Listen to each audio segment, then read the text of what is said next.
Good morning, friends. Hope you all are doing well. So, in the last class, we will discuss about computer languages. Okay, so today we are starting with the new chapter, that is system implementation and operation. So, system implementation and operation, basically, in this chapter, we are discussing about SDLC. Okay, SDLC means what? Software development life cycle. ठीक है, कोई भी software है उसको बनाने के लिए क्या क्या स्टेप्स फॉलो करते हैं उसको हम बेसिकली SDLC बोलते हैं। ठीक है, कोई भी प्रोजेक्ट है, अगर हम डे टू डे की लाइफ के बारे में बात करें तो कोई भी सॉफ्टवेयर कंपनी है वो वेरियस प्रोजेक्ट्स को उठाती है। ठीक है, तो उस पर्टिकुलर प्रोजेक्ट्स को बनाने से पहले हम लोग क्या बनाते हैं, उसका एक SDLC बनाते हैं। ठीक है, SDLC में क्या होते हैं, वेरियस स्टेप्स होते हैं। लाइक SDLC में फर्स्ट स्टेप्स होता है हमारे पास रिक्वायरमेंट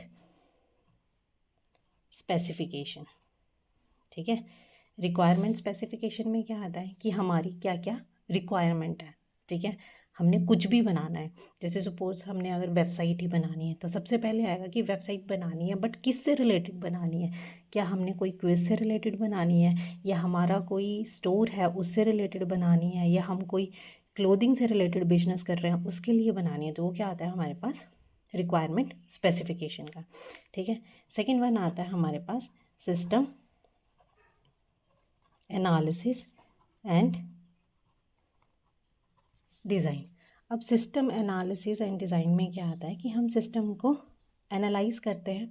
ठीक है, कि उनकी हमने रिक्वायरमेंट रख ली, क्या क्या उनकी रिक्वायरमेंट है, हमें वेबसाइट में क्या चाहिए। ठीक है, अगर हमारे पास लेटर सपोज कि अगर हम लोग जो है वो क्लोथिंग की वेबसाइट बना रहे हैं तो उसमें हमें किस किस तरह के क्लोथ रखने हैं, उनका लेआउट कैसा होना चाहिए, अगर वुमेन सेक्शन होना चाहिए, मेन सेक्शन होना चाहिए, या फिर हमने उसमें इंक्लूड करना है किड्स सेक्शन भी। ठीक है, किड्स सेक्शन में भी क्या इंक्लूड करना है, क्लोथ ही इंक्लूड करने हैं या ऑल एसेसरी इंक्लूड करनी है। ठीक है, तो वो सारा का सारा हमारे पास आएगा सिस्टम एनालिसिस एंड डिज़ाइन में। The third phase is implementation. ठीक है, इसके बाद क्या करते हैं हम लोग, उसकी इम्प्लीमेंटेशन मतलब बनाना शुरू कर देते हैं उसको। ठीक है, जब हमारे पास वो बन जाता है तब हम उसकी क्या करते हैं, टेस्टिंग करते हैं एंड डिबगिंग करते हैं। ठीक है, टेस्टिंग करते हैं एंड डिबगिंग करते हैं। टेस्टिंग में क्या होता है कि हम चेक करते हैं कि जो यूज़र की रिक्वायरमेंट थी वो हमने फुलफ़िल की है या कोई एरर तो नहीं आ रहा है, अगर हमने वेबसाइट बनाई है। ठीक है, अब आप लोग सभी जानते हैं कि अगर हम वेबसाइट को लैपटॉप पे ओपन करें तो उसका विजिबिलिटी कुछ और होती है, अगर हम उसको फ़ोन पे ओपन करते हैं तो उसकी विजिबिलिटी कैसे पॉसिबल है कि अगर हम उसी वेबसाइट को फ़ोन पे यूज़ करें और उसी वेबसाइट को लैपटॉप पे यूज़ करें तो उसके रेजोल्यूशन में फ़र्क पड़ता है। ठीक है, तो वो सारा का सारा काम किसके अंदर आता है, टेस्टिंग एंड डिबगिंग के अंदर। ठीक है, फिफ्थ वन आती है उसकी इंस्टॉलेशन करना। इंस्टॉलेशन या फिर हम लोग इसको बोल सकते हैं डिप्लॉयमेंट करना। इंस्टॉलेशन और डिप्लॉयमेंट में क्या होता है कि अब हमने क्या कर दिया, वेबसाइट बना दी। ठीक है, अब हमारे क्या थी, वो हमारे सिस्टम के ऊपर थी, अब हमने उसको सर्वर पे डाल दिया ताकि हर कोई उसको ईजिली एक्सेस कर सके। तो वो क्या आ जाती है आपके पास, इंस्टॉलेशन।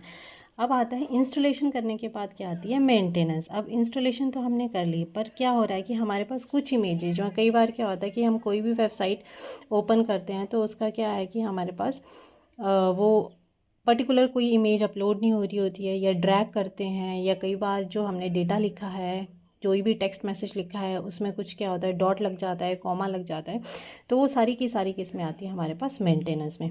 अब क्या है, हमने क्या कर दिया, इंस्टॉल कर दिया, मेंटेनेंस कर दिया। अब क्या है कि अब कोई भी चीज़ खरीदते हैं, लेट अस सपोज अगर हम एक वॉशिंग मशीन ही खरीदते हैं तो उसमें हमारे पास वारंटी मिलती है। ठीक है, कि इसके तो हमें उसका क्या करना पड़ेगा कि उसमें हमें एक वारंटी मिलती है कि अगर विद इन 1 ईयर हमारी मशीन ख़राब हो जाती है तो हमें फ्री ऑफ कॉस्ट क्या मिलती है, उसकी रिप्लेसमेंट मिलती है या उसकी मेंटेनेंस मिलती है। तो वो सारी चीज़ें इसके अंदर भी आती हैं। ठीक है, ये था हमारे पास SDLC की हमारा पर्टिकुलरली वर्क कैसे करता है कोई भी प्रोजेक्ट। इसके बाद हम लोग डिस्कस करते हैं कि इसके अंदर क्या होता है, वेरियस मॉडल्स पूछे जाते हैं। ठीक है, जैसे कौन कौन सा आ जाता है, वाटरफॉल मॉडल। ठीक है, सेकेंड वन आ जाता है प्रोटोटाइप मॉडल, जो वाटरफॉल मॉडल होता है ना, ये हमारा बेसिक मॉडल होता है। किसी भी हम लोग बेसिकली क्या करते हैं, वाटरफॉल मॉडल का ही यूज़ करते हैं किसी भी प्रोजेक्ट को डेवलप करने के लिए, ठीक है। नेक्स्ट आता है प्रोटोटाइप मॉडल। प्रोटोटाइप क्या होता है कि हम लोग क्या करते हैं, एक सैम्पल बना के भेजते हैं कि अगर हमारा ये सैम्पल है, जैसे सपोज़ हमने क्या किया कि कोई भी हमने मार्केट में हमने कोई क्रीम लॉन्च करनी है, ठीक है, फेस की कोई भी क्रीम लॉन्च करनी है, तो हम क्या करेंगे कि जब भी हम जितने भी शॉपकीपर हैं हम उनको छोटे छोटे, जैसे बोलते हैं ना कि जैसे हम लोग शैम्पू की ही बात करें तो वो 1 1 रुपये के शैशे में भी आता है, ठीक है। तो वो क्या होता है, एक एज इट इज़ एक सैम्पल लॉन्च करती है कंपनी की। अगर बहुत सारे लोगों को क्या है कि वो टेस्ट करते हैं, आपने किसी को भी सैंपल के लिए दे दिया कि आप चेक कीजिए आपको कैसा फ़ील हो रहा है, अच्छा लगा, अगर आपको उसका जो रिज़ल्ट है वो काफ़ी अच्छा आया, जैसे किसी पर्टिकुलर क्रीम का ही रिज़ल्ट बहुत अच्छा आया, तो क्या करेंगे कि फ़ीमेल जो है वो उसकी डिमांड करेंगे या मेल जो है उसकी डिमांड करेंगे कि हमें ये क्रीम अच्छी लगी, हमें ये क्रीम मंगवा दीजिए, ठीक है। तो वो क्या हो गया, हमारे पास प्रोटोटाइप मॉडल हो गया। और अगर किसी को लगा कि नहीं, वो कोई अगर हमने उनसे फीडबैक ली कि आपने इस क्रीम को यूज़ किया तो आपको क्या क्या बेनिफिट मिला या क्या क्या आपको ड्रॉबैक मिले, आपने बताया कि इसको लगाने से हमें जैसे इचिंग होना शुरू होगी, हर एक की स्किन टोन अलग अलग होती है तो उसमें कोई प्रॉब्लम आना शुरू होगी, तो वो क्या होगी, प्रोटोटाइप। तो हम क्या कर सकते हैं, उसमें अमेंडमेंट कर सकते हैं पूरे के पूरी उस पर्टिकुलर क्रीम को बनाने के लिए। वैसे हमारे पास प्रोजेक्ट में होता है कि अगर हमारे पास क्या होता है कि कई बार फ़ोन कॉल पे हमारे पास प्रोजेक्ट आता है, हम क्या करते हैं, हम उसको डिटेल जो क्लाइंट की रिक्वायरमेंट होती है हम उसको सुनते हैं, बट कई बार क्या होता है ड्यू टू सर्वर या ड्यू टू पुअर कनेक्टिविटी हमारा क्या होता है कि प्रॉपर कन्वर्सेशन नहीं हो पाती है, ठीक है। तो हमें क्लाइंट का बस वही टाइम मिला होता है, उसके बाद हम उनको कॉल नहीं कर सकते या कोई ऐसी प्रॉब्लम हो, तो हम क्या करते हैं, एक सैम्पल बना के हम उन्हें भेजते हैं कि क्या आपकी यही रिक्वायरमेंट थी या कुछ और चेंजेस हैं तो वो बता दीजिए, क्योंकि हम लोग डेवलपमेंट स्टार्ट करने वाले हैं। तो ये प्रोटोटाइप होता है। तो वो क्या बनाते हैं, हम बेसिकली एक प्रोटोटाइप बनाते हैं, ठीक है। इसी तरह बहुत सारे मॉडल होते हैं। एक आता है आपके पास स्पाइरल मॉडल। स्पाइरल मॉडल में अगर बेसिकली पूछा जाए तो इसमें हमारे पास 4 फेस में काम होता है, ठीक है। ये क्या होता है कि ये ऐसा मॉडल है, एक मतलब सिर्फ एक ही स्पेशल मॉडल है जो कि किसके साथ डील करता है, रिस्क के साथ। ये क्वेश्चन आया था कि कौन सा मॉडल है जो रिस्क के साथ डील करता है, तो that is called spiral model, ठीक है। बहुत सारे आते हैं, जैसे एक आता है रैड। रैड की फुल फॉर्म पूछी गई थी। रैड क्या होता है हमारे पास, रैपिड एप्लीकेशन डेवलपमेंट, ठीक है, रैड मॉडल। वी मॉडल आता है, इंक्रीमेंटल मॉडल आता है, जाइल मॉडल आता है, ऐसे बहुत सारे मॉडल होते हैं जो हम लोग SDLC में यूज़ करते हैं, ठीक है। तो बेसिक जो है हमारे पास यही क्वेश्चन जो हैं इसी में से पूछे जाते हैं, ठीक है। और इसके अलावा इस चैप्टर में हमारे पास आता है DFDs है ना। DFD क्या होता है हमारे पास, डेटा फ्लो डायग्राम। जैसे हमने कल किसकी बात करी थी, हमने कल बात करी थी फ्लो चार्ट की, ठीक है। तो फ्लो चार्ट में भी क्या होता है हमारे पास, वेरियस क्या बनते हैं, सेक्शंस बनते हैं। तो वैसे हमारे पास DFD होता है, डेटा फ्लो डायग्राम। इसमें हमारे पास क्या होते हैं, वेरियस एंटिटीज़ का यूज़ करते हैं, ठीक है। कोई भी प्रोजेक्ट है हम उसके लिए DFD बनाते हैं कि यहाँ से क्या गया, कि कोई भी हमने क्या बनाना है, स्कूल बनाना है, तो स्कूल का प्रोजेक्ट बनाना है, तो ये हमारे पास ये स्कूल की बिल्डिंग है, तो स्कूल की बिल्डिंग को बनाने के लिए हमारे पास क्या आएगा, या कोई वेबसाइट है हमारे पास, तो कोई भी वेबसाइट है आप देखते हैं कि सबसे पहले हमारे पास लॉगिन की रिक्वायरमेंट होती है, ठीक है। तो लॉगिन करने से पहले हमारे पास क्या आता है, रजिस्ट्रेशन करनी पड़ती है किसी भी वेबसाइट में। जब तक हम रजिस्ट्रेशन नहीं करेंगे तब तक हम उस पर्टिकुलर वेबसाइट में लॉगिन नहीं हो पाते। तो उसके 2 पैनल होते हैं किसी भी वेबसाइट में एंटर होने के लिए, ठीक है। तो वो क्या होता है, एक पर्टिकुलर DFD बनाया जाता है कि किस तरीके से कौन सा सेक्शन हमारे पास काम करेगा, ठीक है। इसके अलावा हमारे पास आता है डेटा वेयर हाउस और डेटा माइनिंग, ठीक है। तो डेटा माइनिंग में क्या होता है कि हमारे पास ज़्यादा कुछ नहीं है कि एक्सट्रैक्शंस करते हैं। जैसे आप आजकल देख रहे हो कि हमारे पास वेदर प्रॉब्लम, हिमाचल में वेदर की सबसे ज़्यादा प्रॉब्लम आ रही है, ठीक है। तो क्या होती है कि जो डेटा माइनिंग टेक्निक होती है हमारे पास, ठीक है, उसके थ्रू क्या करते हैं हम लोग, डेटा को एनालाइज करते हैं और हिडन पैटर्न को एक्सट्रैक्ट करते हैं, ठीक है।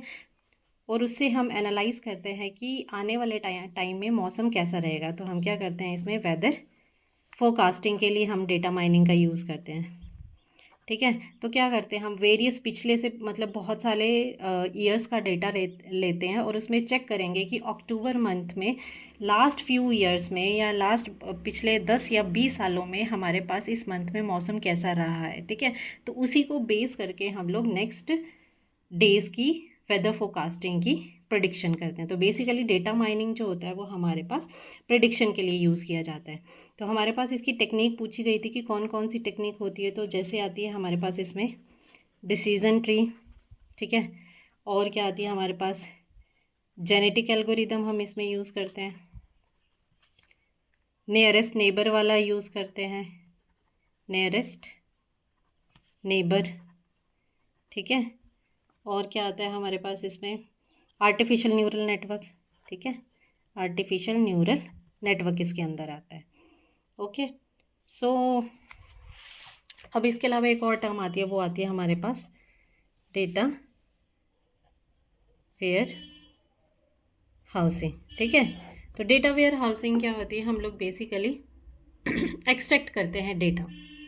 ठीक है, उसमें क्या करते हैं यहाँ पे हम लोग बेसिकली वेयर हाउस क्या होता है सभी को पता है। वेयर हाउस जैसे आजकल हम लोग फ्लिपकार्ट से पार्सल मंगाते हैं, ठीक है, या फिर ई कार्ट से पार्सल मंगाते हैं, तो क्या होता है वो सबसे पहले वेयर हाउस में जाता है। जैसे हमने अगर पालमपुर की ही बात करें तो पालमपुर में वेयर हाउस होगा, ठीक है, कहीं ना कहीं आई थिंक कहीं ना कहीं पालमपुर में वेयर हाउस है। तो हमारा क्या होता है कि हमने किसी भी एरिया से हमने क्या किया, ऑर्डर किया, ठीक है, पालमपुर के नियर दिया, तो वो हमारा जो पार्सल है वो सबसे पहले पालमपुर में जाएगा, वेयर हाउस में जाएगा, जो भी नियर देयर वेयर हाउस होगा उसमें जाएगा। फिर वहाँ से जो है वो डिलीवरी बॉय को अलॉट होगा कि हमारा पार्सल कौन सी लोकेशन में जाना है। तो ये सारा का सारा काम क्या होता है, डेटा वेयर हाउस का होता है। यहाँ पे हम क्या करते हैं, स्टोर करते हैं डेटा को और डिलीवर करते हैं मैसिव अमाउंट ऑफ डेटा। ठीक है, तो बेसिकली हम क्या करते हैं, स्टोर एंड डिलीवर करते हैं।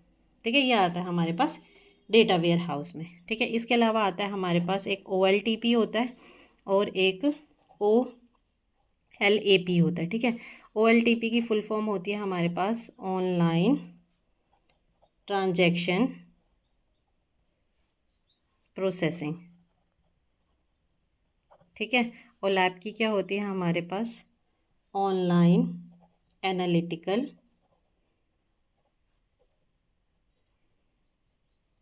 प्रोसेसिंग। ठीक है, online transaction processing and online analytical processing.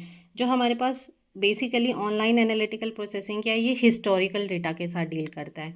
और OLTP जो है हमारे पास ये क्या करता है, डे टू डे डेटा के साथ डील करता है। ठीक है, हिस्टोरिकल डेटा हमारे पास इसमें आता है और डे टू डे डेटा हमारे पास OLTP में आता है। ठीक है, इसके बाद हमारे पास आता है एक ऊड की फुल फॉर्म भी पूछी जा सकती है, OOOAD। ऊड क्या होता है, object oriented analyst and design. ठीक है, object oriented analyst and design. Okay, और I think that is sufficient about this chapter. इसके अलावा और कुछ नहीं पूछा जाता। जैसे इसमें क्वेश्चन कैसे बनेंगे आपके पास कि कौन सा हमारे पास, जैसे रैड की फुल फॉर्म पूछी जा सकती है, बग क्या होता है, बग क्या होता है आपके पास, एरर। ठीक है, और क्या आता है आपके पास कि हम ऐसा कौन सी प्रोसेस को यूज़ करें कि वो बताए हमारा कि हमने जो पर्टिकुलर टास्क परफॉर्म किया है वो एक्यूरेट किया है, तो वो क्या बताएगा आपके पास, टेस्टिंग। ठीक है, सो दैट्स ऑल। और ये भी पूछा जा सकता है कि कौन सा किसका स्टेप है। ठीक है, फर्स्ट स्टेप ऑफ SDLC कौन सा हो सकता है। ठीक है, 4 ऑप्शन दे दिए जाएंगे और उसमें से आप बता सकते हैं। ठीक है, और क्या पूछा जा सकता है आपसे, आप एक चीज़ होती है आपके पास कि कोकोमो होता है, कोकोमो मॉडल जो है हम लोग किस लिए यूज़ करते हैं। ये बेसिकली क्या करता है कि हर एक लाइन बाय लाइन जो है हम लोग इसमें डील करते हैं। ठीक है, लाइंस ऑफ कोड के साथ ये डील करता है और इसको हम बोलते हैं कंस्ट्रक्टिव कोकोमो मॉडल। ठीक है, कोस्ट कंस्ट्रक्टेड मॉडल बोलते हैं इसको, कोस्ट कंस्ट्रक्टेड मॉडल बोलते हैं। ठीक है, so that's all. Thank you, and please do like, subscribe and share my YouTube channel.